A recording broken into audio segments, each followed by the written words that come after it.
basa. Nabasa-basa.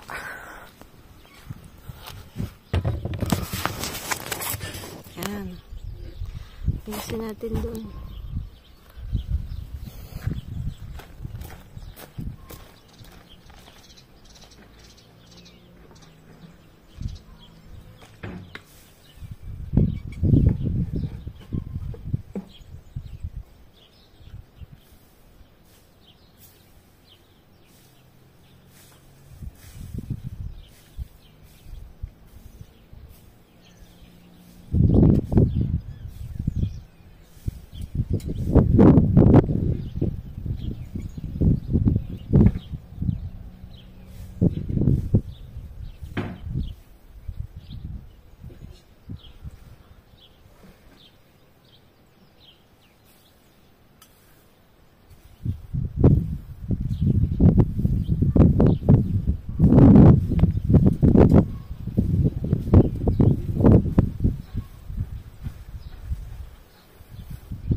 Natumba yung ano ko.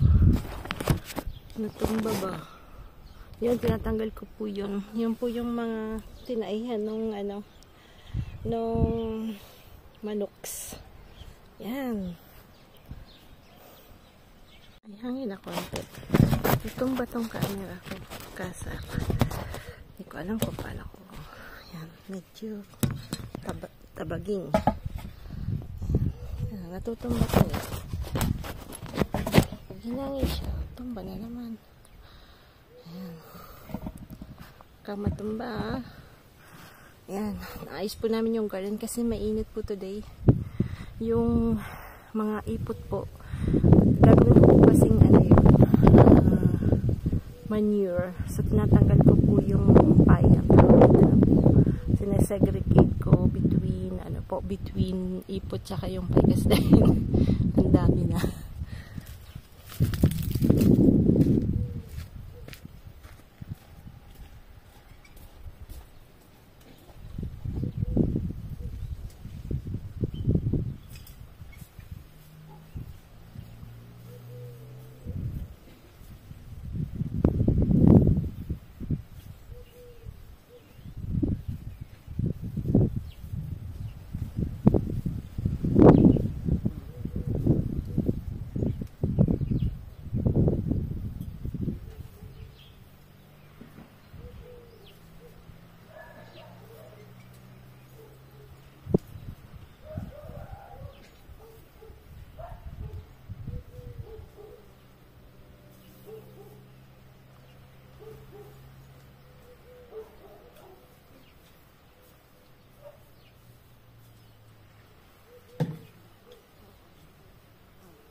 tayo doon sa kabila.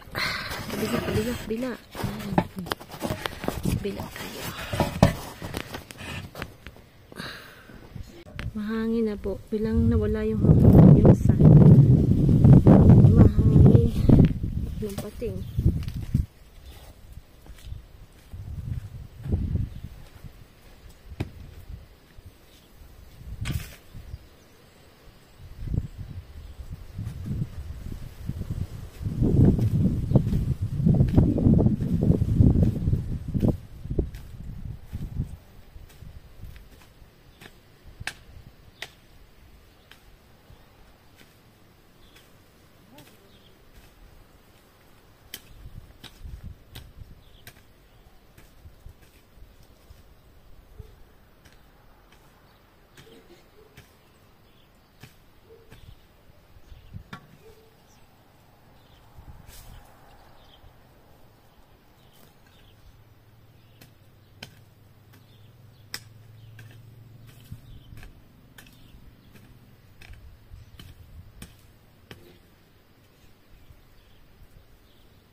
Yan. Grabing init today.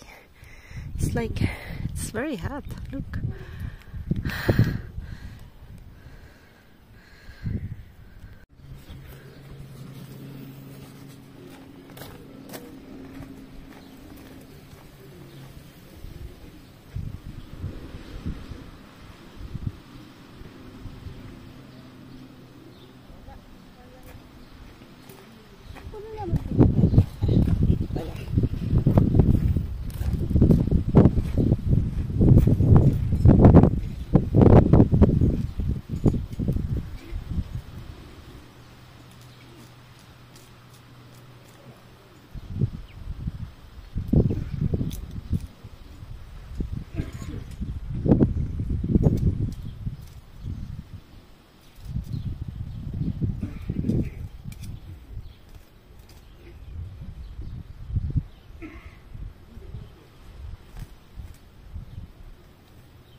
Yan.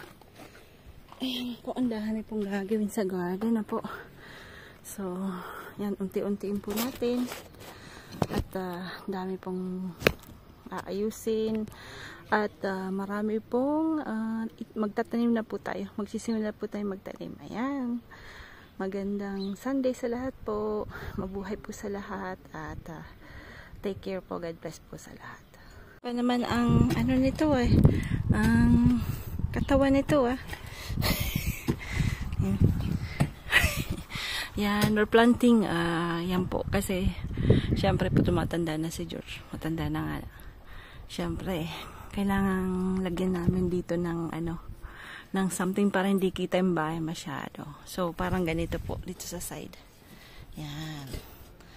So ito po yung nilagay namin kasi walang tinik na po at lumalaki siya, hindi ganong it's not a tree, parang arbusto sa. So going to wait like maybe, I don't know, maybe 5 years na po, maybe 5 years. Yan, baka 5 years wala na kami dito sa Pilipinas na kami, joke. So masakit yung every time kasi nagja-jog si Frank, medyo masakit yung niya, yung kanyang back, may back pain po siya, kaya lang ayaw magpawad kasi sabi niya maganda daw po yung panahon para mag-gardening na po. So ayan, gardening tayo today. So, dalawa lang daw yung tatanim niya. Pero, ano to makulit to. Malamang lahat yan itatanim niya. Malamang lang So, ito po yung sa other side. Kabila na katabi ni George. Ito po yung bahay ni George sa kabila. Ayan. Tatlo na Galing ni Frankie